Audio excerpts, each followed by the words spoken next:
جنگ بندی یا جنگ کی نئی قسط، لبنان پر رات کی بمباری نے مشرق وسطیٰ کو پھر آگ کے دہانے پر لا کر کھڑا کیا۔ اگر آپ کو لگ رہا تھا کہ امریکہ اور ایران کے درمیان معاہدے کے بعد مشرق وسطیٰ میں خاموشی آ جائے گی، تو گزشتہ رات لبنان پر ہونے والے شدید اسرائیلی بمباری نے یہ خوش فہمی بھی ختم کر دی۔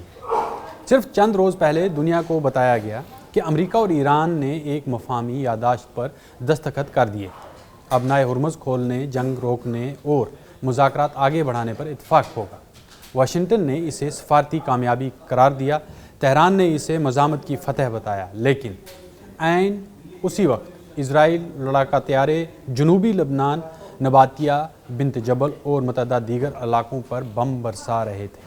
تازہ رپورٹس کے مطابق درجنوں افراد ہلاک اور زخمی ہوئے ہیں، جبکہ کئی رہائشی جو ہیں وہ دوبارہ جو رہائشی علاقے ہیں وہ دوبارہ میدان جنگ بن چکے ہیں، اور کئی رہائشی جو ہیں وہ اس میں ہلاک ہوئے ہیں ان حملوں میں۔ اب سوال یہ ہے کہ کیا آخر اسرائیل ایسا کیوں کر رہا ہے؟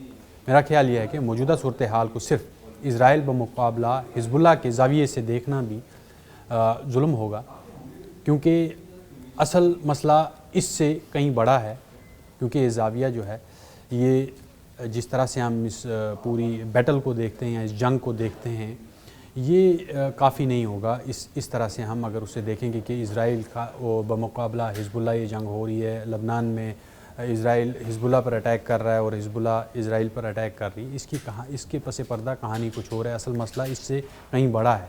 اسرائیل کے اندر ایک طاقتور سوچ موجود ہے جو سمجھتی ہے کہ ایران کے ساتھ ہونے والے امریکی معاہدے قبل از وقت ہیں، یہ ابھی پراپر جو ہے یہ معاہدہ یا جنگ بندی نہیں ہے۔ تل ابیب کے کئی سیاسی اور عسکری حلقے یہ مانتے ہیں کہ اگر ایران کو ابھی سانس لینے کا موقع مل گیا تو چند سال بعد وہ پہلے سے زیادہ مضبوط ہو کر واپس آئے گا۔ یہی وجہ ہے کہ اسرائیل لبنان میں حزب اللہ کے خلاف دباؤ برقرار رکھنا چاہتا ہے، تاکہ ایران کی جو علاقائی نیٹ ورک کو ایک تو کمزور کیا جا سکے یا پھر اسے تباہ کیا جا سکے۔ دوسری طرف اگر ہم بات کریں تو امریکہ کا جو حساب ہے وہ مختلف ہے۔ واشنگٹن نے 3 ماہ کی جنگ کے دوران دیکھا کہ آبنائے ہرمز کی بندش، تیل کی قیمتوں میں اضافہ اور بحری تجارت میں رکاوٹ اور عالمی منڈیوں میں بے چینی صرف ایران یا اسرائیل کا مسئلہ نہیں بلکہ پوری دنیا کا مسئلہ بن گئی تھی۔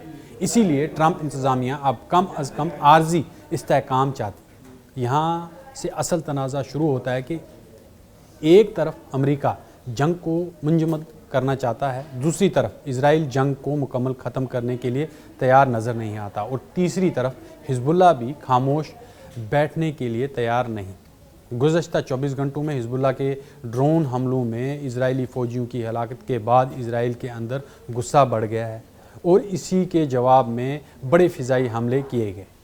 اب اگر ہم ذرا گہرائی میں جائیں تو ایک اور دلچسپ اس میں جو حقیقت ہے وہ سامنے آتی ہے کہ اسرائیل اس وقت صرف موجودہ جنگ نہیں بلکہ وہ ایسی جنگ نہیں لڑ رہا ہے، وہ مستقبل کے خطرات کے خلاف بھی جنگ لڑ رہا ہے۔ اسرائیلی اسٹیبلشمنٹ کے نزدیک جنوبی لبنان میں حزب اللہ کا ہر بینکر، ہر راکٹ لانچر اور ہر کمانڈ سینٹر مستقبل کی کسی بڑی جنگ کا ممکنہ مرکز ہے۔ یہی وجہ ہے کہ اسرائیل وقفے سے حملے جاری رکھ کر اس نیٹ ورک کو کمزور کرنا چاہتا ہے، لیکن دوسری طرف لبنان میں صورتحال انتہائی خوفناک بتائی جا رہی ہے۔ نباتیہ، سور اور جنوبی لبنان کے متعدد جو علاقے ہیں وہ پہلے ہی تباہی کا منظر پیش کر رہے ہیں۔ ہزاروں خاندان بے گھر ہو چکے ہیں اور کئی مقامات پر لوگ اپنے گھروں میں واپس آتے ہوئے دکھائی دیے، اور چند دن بعد دوبارہ بمباری شروع ہو جاتی ہے۔ اور یہ جو عاشورہ جیسے مذہبی اجتماعات جو ابھی چل رہے ہیں، کیونکہ محرم کے دن ہیں، اب عاشورہ کے جیسے یہ جو اجتماعات ہیں وہ بھی شروع ہو گئے ہیں۔ اس بار جو ہے وہ خوف کے سائے میں منعقد ہو رہے ہیں لبنان کے اندر۔ اب سب سے اہم سوال یہی ہے کہ کیا یہ جنگ دوبارہ پوری شدت سے بھڑک سکتی ہے؟ اس کا جواب ہے ہاں، خطرہ موجود ہے، کیونکہ امریکہ اور ایران کا جو معاہدہ ہے وہ ابھی مستقل امن معاہدہ نہیں ہے بلکہ ایک عبوری فریم ورک ہے۔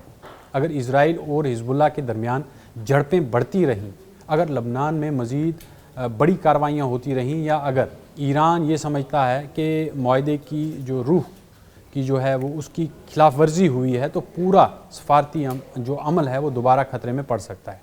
مشرق وسطیٰ اس وقت امن اور جنگ کے درمیان نہیں بلکہ دو مختلف حکمت عملیوں کے درمیان پھنسا ہوا ہے۔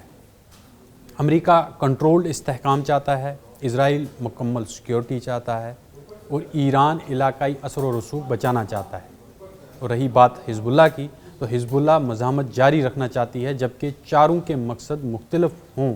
جب اس طرح اس سچویشن میں جب تمام یہ جو فریقین ہیں ان کے مقصد الگ الگ ہوں تو جنگ بندی کاغذ پر تو لکھی جا سکتی ہے، لیکن زمین پر نافذ کرنا بہت مشکل ہو جاتا ہے۔ اسی لیے آج مشرق وسطیٰ میں سب سے بڑا خطرہ شاید میزائل نہیں ہے، بلکہ وہ عدم اعتماد ہے جو ہر فریق کے دل میں دوسرے کے بارے میں موجود ہے۔ اور جب عدم اعتماد زندہ ہو تو جنگ بندی بھی اکثر صرف ایک وقفہ ثابت ہوتی ہے، اختتام نہیں۔